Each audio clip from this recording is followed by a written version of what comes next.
Bismillahirrahmanirrahim. Faslut Tasi', fasal yang ke-9 di dalam kitab Risalah Adab Sulukil Murid. Wa qala al-musannif berkata, walladhi alaihi al-mu'awwalu fi tariqillahi ta'ala ba'da fi'lil awamiri wajtinabil maharimi mulazimatu dzikri lillah. Dan yang wajib dalam menjalani jalan Allah Subhanahu wa ta'ala, setelah kemudian kita mengerjakan yang diperintahkan oleh Allah dan kita menjauhi apa-apa yang dilarang oleh Allah Subhanahu wa ta'ala, adalah melazimkan zikir kepada Allah Subhanahu wa ta'ala. Jadi yang pertama kan amar ma'ruf, nahi mungkar. Setelah itu baru apa? Berzikir kepada Allah Subhanahu wa ta'ala. Fa'alaika bihi ayyuhal murid fi kulli halin, maka hendaklah kita ini berzikir setiap saat. Wa fi kulli waqtin, setiap waktu, setiap keadaan dan setiap waktu. Wa fi kulli makanin, dan setiap tempat. Bil qalbi wal lisan, baik dalam zikir hati maupun zikir lisan.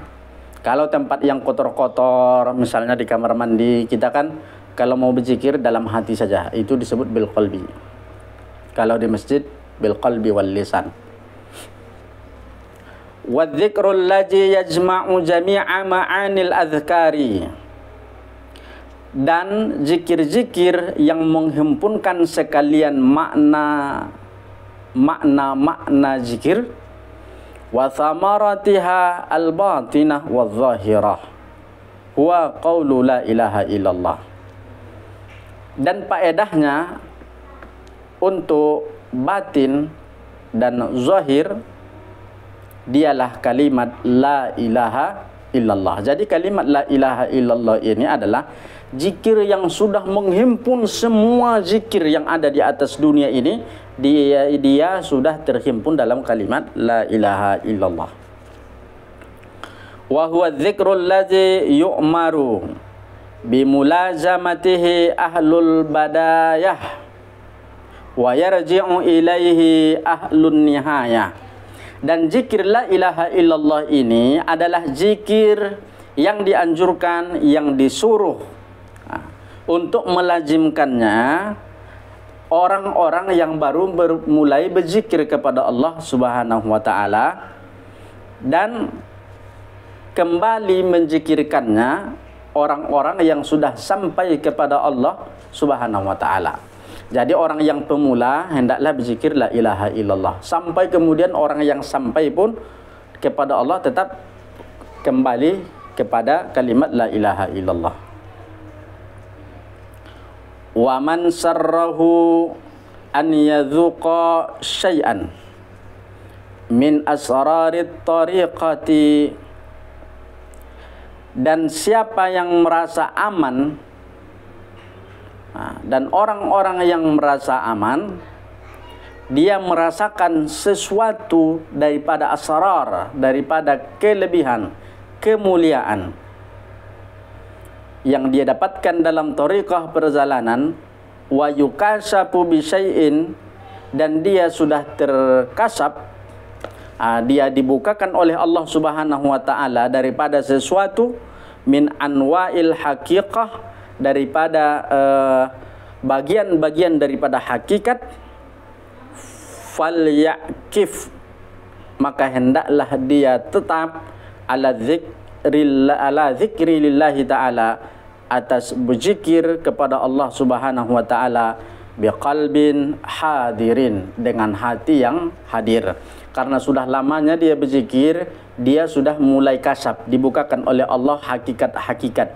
Nampak dia yang tak nampak orang. Itu pemberian daripada Allah Subhanahu wa ta'ala. Walaupun seperti itu, dia tetap tak boleh berhenti berzikir. Hendaklah dia lanjutkan zikirnya kepada Allah dengan hati yang hadir. Wa adabin wafirin, dan adab yang sempurna. Wa ikbalin shadikin, dan penerimaan kawan-kawan yang baik atau penerimaan yang baik.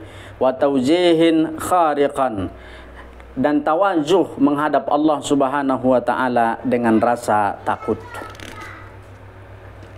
Famajtama'at hadhil ma'ani li syakhsin illa kusifa bil malakutil a'la wa tala'at ruhuhu haqaiqil alamil asfa wa syahadat ainu sirrihi al jamalil aqdasal asma.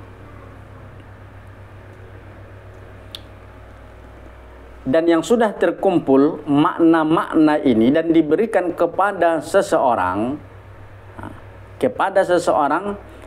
maka Allah sudah membukakan kepadanya alam malakut al-a'la, alam malakut yang tinggi, yang melihat ruh-ruh hakikat-hakikat alam yang suci, dan dia menyaksikan dengan mata batin yang suci dan yang maha tinggi.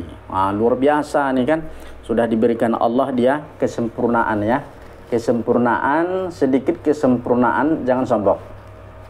Wal takun ayyuhal muridu muksiran minat tafakkuri, dan hendaklah kalian wahai sang pengembara spiritual banyak-banyak bertafakkur kepada Allah Subhanahu wa taala. Wa huwa ala salasati aqsam, dan adapun tafakkur itu ada 3 bagian. Yang pertama tafakkurun fi ajaibil qadari. Tafakkur pada bagian-bagian ajaib, pada keagungan kekuasaan Allah Subhanahu wa taala.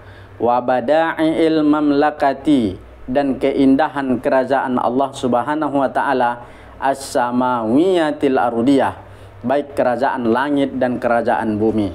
Wa samaratuhu, dan adapun ini faedahnya, adapun ini kemudian buahnya bertafakkur yang pertama ini adalah al-ma'rifah billah, ma'rifat kepada Allah Subhanahu wa taala.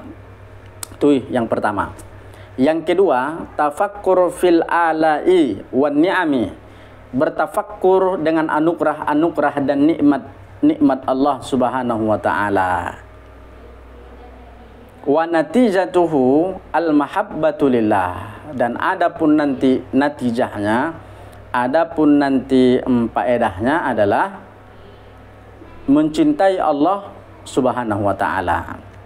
Sedangkan yang ketiga, tafakkurun fid dunya wal akhirah, bertafakkur dengan dunia, tentang dunia dan akhirat.